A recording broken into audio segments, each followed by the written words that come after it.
ஹஸ்பண்டெல்லாம் rubber band மாதிரி sir, சரியா இல்லைன்னா கலட்டி விட்டுற வேண்டியதாங்கிறது பேஷன் ஆகி போச்சு. அவனுக்கு இதை விட்டு போனா இப்படி கோர்ட்ல எந்த நிலைமை, வீட்டுல எந்த நிலைமையும் அவனுக்கு 100 பேர் இருக்கிற இடத்துல இந்த மாதிரி நடக்குது. வீட்டுக்குள்ள ரூம்ல ஒத்தையில மாட்டினா என்ன ஆகும்? நிக்காத, சோறு தானே திங்கிற, வருமானம் எங்க? கம்பெனி லாஸ்ல போகுது, எங்க ஆச்சு? இவ்வளவையும் அவன் பொறுத்துக்கிறான். போய் பேசாத, பச்சை போய் பேச. ஏண்டா பச்சை போய் பேசுறா மேடம்? இவன் வெளில விட்டு பாருங்க. பிலிப்ஸ் போய் பேசாத. பிலிப்ஸ் பெண்கள் தான் மட்ட ரகமா கேவலமா பேசக்கூடியவங்க. அடுத்த ஒரு 4 ஆம்பளை சேர்ந்தான்னு வச்சுக்கீங்க, ஒரு கார்ல் மார்க்ஸ், ஒரு திருவள்ளுவன், ஒரு ஜீவோ, அந்த லெவல்ல அரிஸ்டாட்டில் லெவல்ல பேசுவான். ஆனா 4 பொம்பளைங்க நீங்க சேர்ந்தீங்கன்னா நாசமா போச்சு. உங்களே அவங்க அடிச்சு விட்டாரு, அப்ப டிவோர்ஸ் பண்ணிட வேண்டியதான். பாருங்க, நான் டிவோர்ஸ் பண்ணி நல்லா தான் இருக்குன்னு சொல்லுவோம் நீங்க. ஆனா நம்ம மனசுக்குள்ள நினைச்சுக்கிறது நம்ம ரொம்ப அழகு, நம்ம டிவோர்ஸ் பண்ணிட்டா இதை விட பெட்டர் லைஃப் இருக்கும். மண்ணாங்கட்டி ஒரு லைஃப் இருக்காது.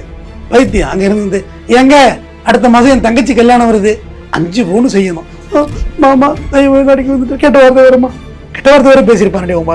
பேசுறாருமா, கெட்ட வார்த்தை கண்ணாமன்னு பேசிட்டாரு.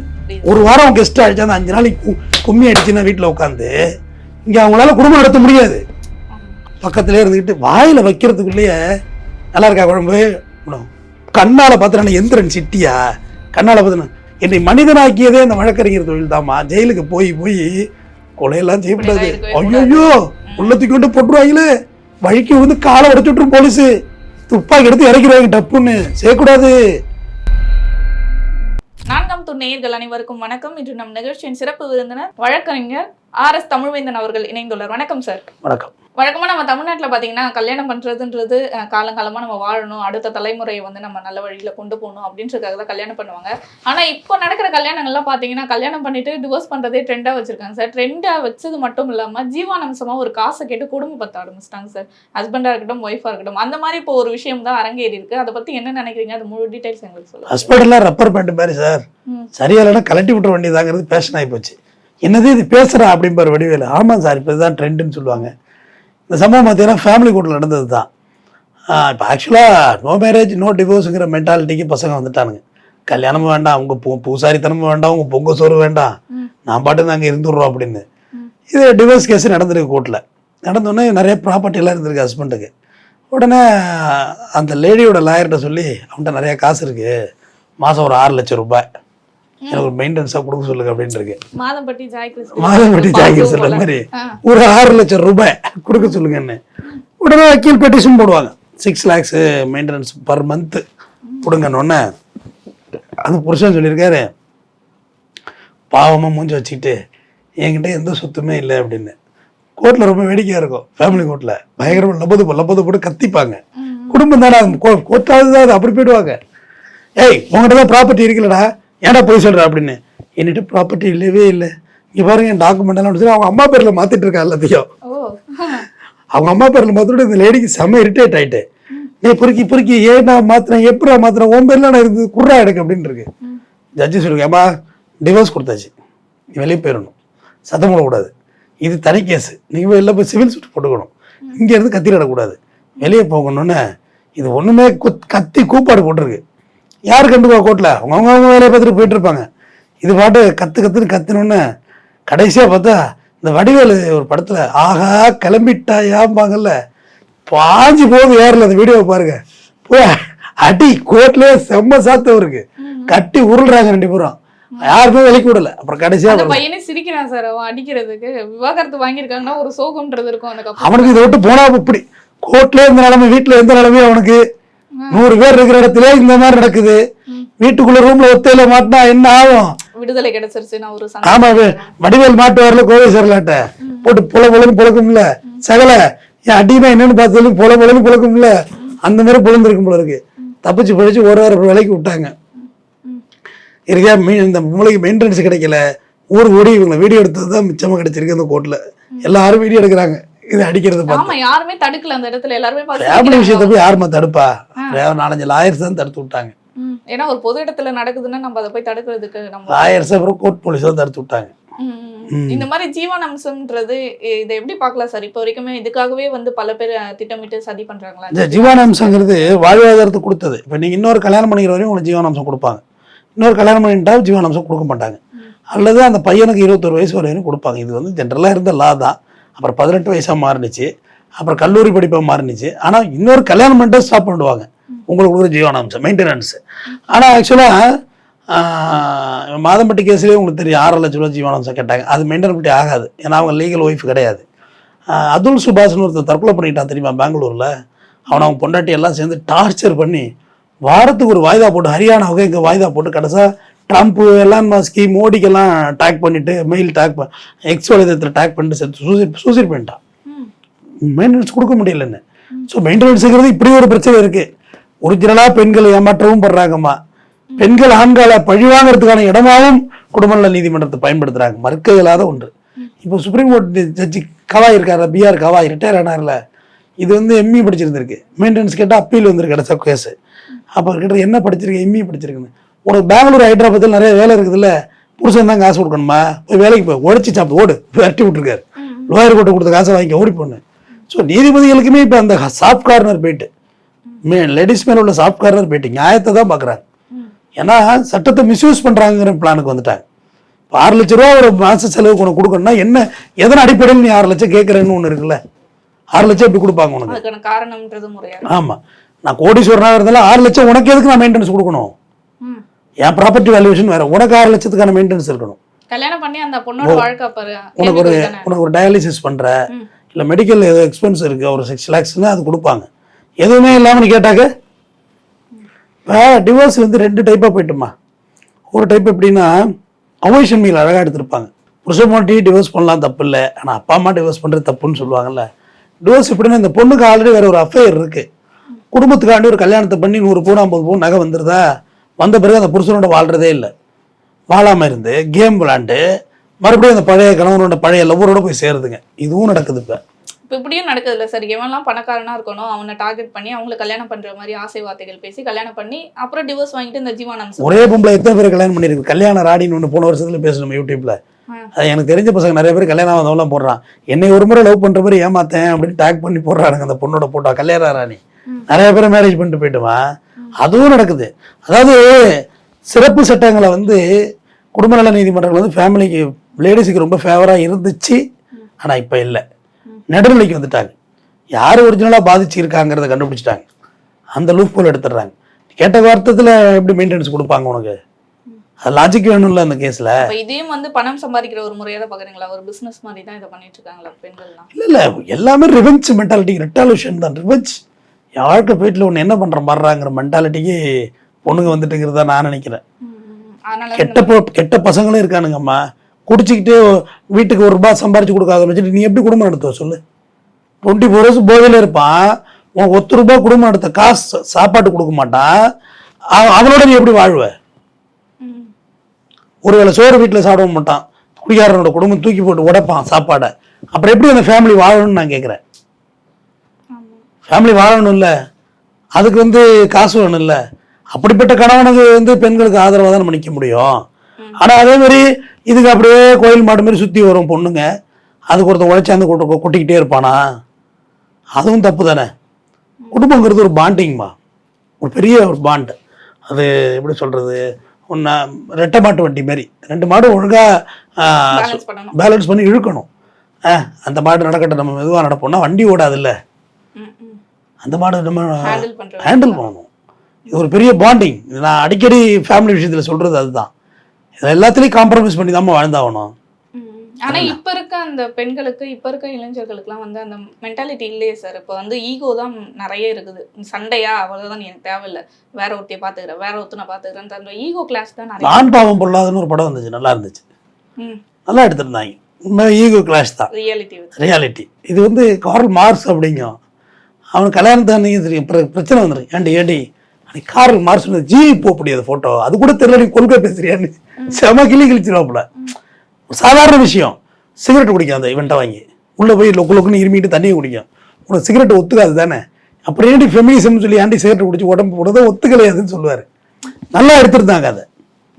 அதே மாதிரி அதில் ஒரு அருமையாக சொல்லுவாங்க, ஒரு ஆண் ஒரு குடும்பத்துக்கு சம்பாரிச்சு போட்டால் கடமைங்கிறீங்க, அதே ஒரு பொம்பளை சம்பாரிச்சா சாதனையா? ஒரு ஆண் சம்பாதிக்கிறது கடமையா?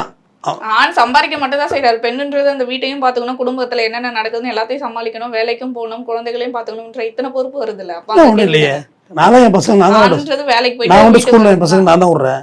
ஸ்கூல்ல விடுறது வேலையாயிடுமா சார்? வேற என்ன செய்யணும்? சாப்பாடு செய்யறதுல இருந்து வீட்ல துணி துவைக்கிறதுல இருந்து பாத்திரம் கழுவுறதுல துணி நீயா துவைக்கிற? காலையில இருந்து வாஷிங் night மிஷின் வரைக்கும் என்ன துவைக்குது, நடக்குதா? வாஷிங் மிஷின் துவைக்குது. காலைல ஒரு 1 ஹவர்ல சமைச்சிட முடியாது உங்களால? 1 ஹவர்ல சமைக்க முடியுமா முடியாதா? முடியாது. பொண்ணு நீ சமையலுக்கே லாயக்கு இல்ல. ஒன்னால சமைக்க முடியாது. லாயக்கே இல்ல, சமையலுக்கு லாயக்கு இல்ல. ஒரு நாள் ஓகே, தினமும் சமைக்கணும். மொத்தம் 3 பர்னர் இருக்கு தம்பி. ஒரு பர்னர்ல ஒரு 2 கரண்டி அரிசி தம்பி, 2 டம்ளர் அரிசி, 4 டம்ளர் தண்ணி ஊத்துங்க. ஒரு 10ல இருந்து 12 நிமிடத்துல இப்போ உள்ள அரிசி வந்துருது. அப்படியே வடிச்சு ஊத்தாச்சு. அந்த அரிசி வந்துகிட்டு இருக்கல இந்த பக்கத்துல குழம்பு வச்சாச்சு, காய்கறி வெட்டி தள்ள கொட்டியாச்சு, மிளகாத்தூள் கொட்டியாச்சு, முடிச்சு போச்சு. 1/4 மணி நேரத்துல சோறும் குழம்பு ரெடி. நீங்க சொல்றது ஓகே. இன்னொரு அடுப்புல தொட்டுக்க கறி ஆக்கியாச்சு. டிஃபன் பாக்ஸ் எடுக்க ஒரு 10 நிமிஷம்.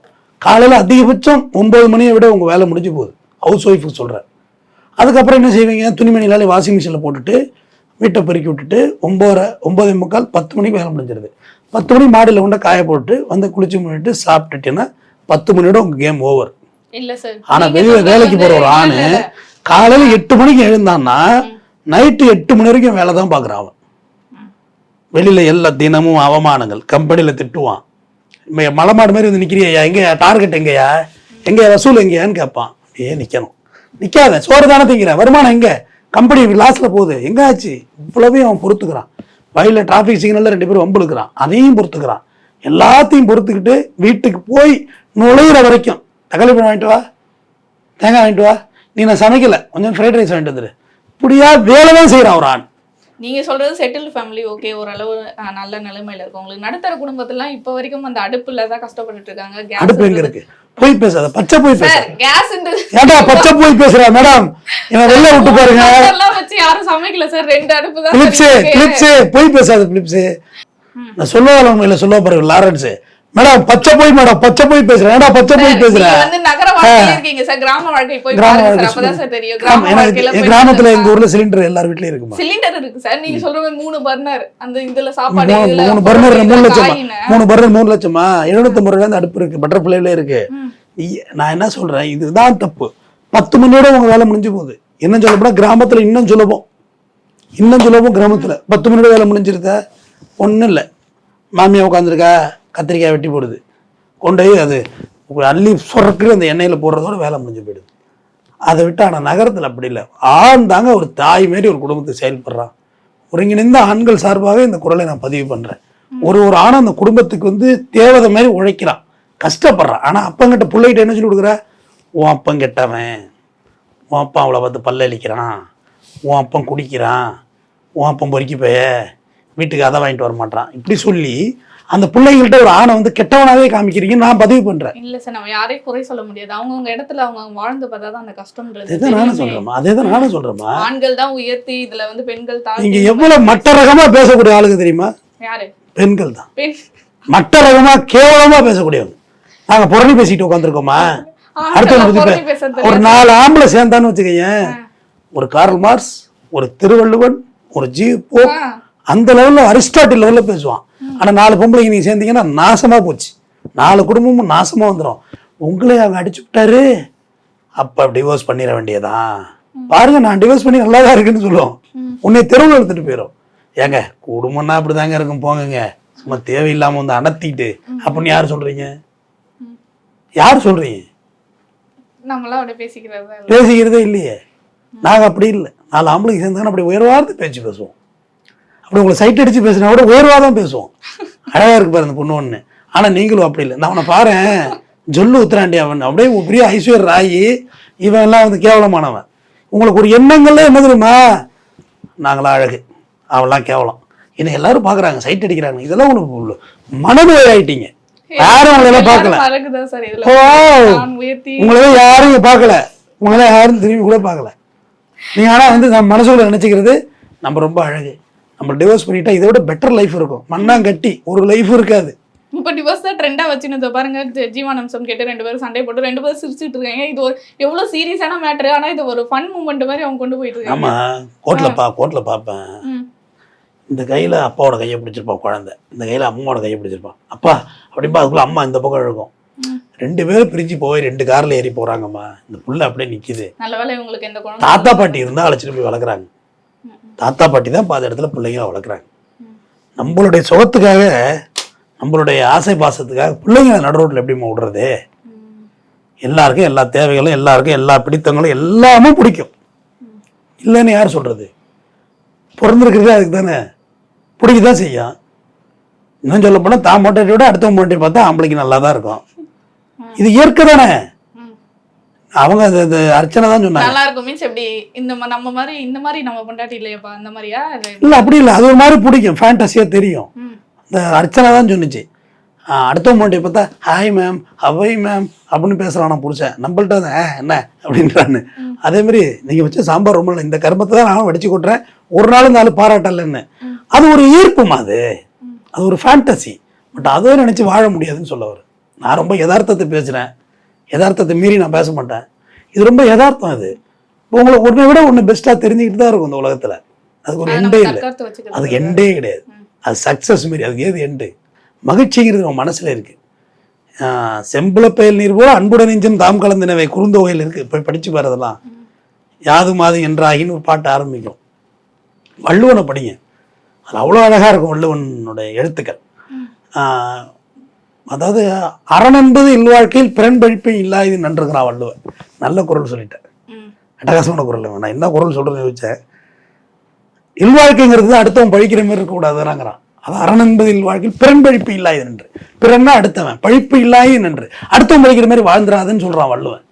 இதை விட வேற என்ன திருக்குறள் சொல்லணும்? எல்லார் வீட்லேயும் சண்டை இருக்கதாம செய்யும், சின்ன சின்ன சண்டை இருக்கும். எல்லா நேரமும் வந்து உங்கள்கிட்ட வந்து நான் அப்படியே ஆஃபீஸில் திட்டு வாங்கிக்கிட்டு ஒரு நாள் இஎம்ஐ வேறு இருக்கடா, கையில் காசு ₹1 இல்லையே அப்படின்னு இருக்கும். அப்போ தான் நீ கிரிஞ்சி லவ் பண்ணிகிட்டு இருப்ப. கேசரி நல்லா இருக்காங்க தின்னுங்க அப்படின்னு. அடே கேசரி எடுத்துருந்து, ஏன்னா இவன் படாபாடுபட்டு வருவான். ஆண் பாவம் பொல்லாதது.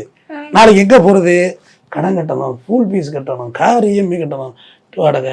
அப்போதான் வந்து கிரிஞ்சி. அந்த பொண்ணோட மனசை யோசிச்சு பாருங்க. ஒரு அதான் பைத்தியம் பைத்தியம் பைத்தியம் பைத்தியம். அங்கே இருந்து எங்க அடுத்த மாதம் என் தங்கச்சி கல்யாணம் வருது, 5 பவுன் செய்யணும், 5 பவுன் செய்யணும். கோவம் வந்துடும் உனக்கு. என்ன கை இப்படிதான் அப்படின்னு இருப்பான். அதுக்குள்ள கத்துறது. வடிவேலு அடிக்கவே இல்லை, அலறம்பல்ல வடிவேலு. அதெல்லாம் அங்கிட்ட உடனே அவங்க அம்மாவுக்கு போனேன். மாமா கை அடிக்க வந்துட்டு கெட்ட வார்த்தை வருமா, கெட்ட வார்த்தை வேற பேசியிருப்பான். உங்க மாமா பேசுறாருமா, கெட்ட வார்த்தை கண்ணாமன்னு பேசிட்டாரு. தங்கச்சிக்கு தாம கேட்டேன் எதுக்கு, அங்கே ட்ரிகர் ஆகிடும். பேக் எடுத்துட்டியா இல்லையா? பேக்கெல்லாம் எடுத்து வச்சுட்டோமா, கடைசி பஸ்ஸை பிடிச்சி வா வீட்டுக்கு, போயிடாது. இவன் கெஞ்சுவா, ஏமா இருமா போவான்னு. புள்ள வேற பேன் எழுவோம். ஒரு பிள்ளைக்கு பெரியவன் தூங்கிட்டு இருக்கா, காலையில் அவனை கொண்டாந்து விடுவீங்க. வக்கீல் தான் பேசுவார். ஏன்டா இந்த ஏடா சதியில் ஆகுதில்ல, ஏன் சக்திகள் கவுண்ட அடுத்து வக்கீல் தான் நோட்டிச்சு வரும் அப்படின்னு சொல்லிட்டு போக முடியாது. போனோன்னு அங்கே போனோன்னு மாமனார் சொல்லுவாரு, இவன் பொண்ணு வாய் தெரியாதா, ஏதாவது பேசியிருப்பா, மாப்பிள்ளை ஏதாவது கோவப்பட்டிருப்பாரு. இல்லைங்க, நம்ம தங்கச்சி கல்யாணத்துக்கு அந்த அளவுக்கு வந்துட்டாரு அவரு. உட்கார்ந்து 50 கோடி வாங்கிட்டு போனாருல அவரு, ட்ரிகர் ஆயிடும். இந்த மாதிரிதான் குடும்பத்தை கலைக்கிறதே இப்படிதான். நான் சொல்ற மாதிரி தான் குடும்பம் கலைக்குது. கல்யாணம் பண்ணி கொடுத்த பிறகு மாமனார் மாமி அந்த குடும்பத்தை வீட்டு பக்கம் போகலன்னா அந்த பொண்ணு மாப்பிள்ளையும் 250 வருஷம் வாழ்வார்கள். நித்யானந்த சுவாமி சொல்றாருல, 200 வருஷம் வாழ போற நிம்மதியா வாழ்வாங்க. எல்லார் வீட்லயும் பிரச்சனை இருக்குமா, அது ஊதி பெருசாக்கப்படாது. மாப்பிள்ளை அடிக்க தோங்கினாரு, நீ என்ன பேசுன மாப்பிள்ளைகிட்ட? முதல்ல நீ ஏதாவது பேசியிருப்ப, மாப்பிள்ளைய பத்தி எனக்கு தெரியும், மரியாதையை படுத்து தூங்கு, நான் காலையில வந்து பேசிக்கிறேன், சமாதானம் பண்ண. நீயும் சொல்றத கேட்கலன்னு வச்சுக்க, தற்கொலை இருக்கல பண்ணிக்கிடும். நம்ம அம்மாவும் கேட்க மாட்டேது, பொம்பளைங்க மனசு பாவம் தானே, குழந்தைங்க மாதிரி.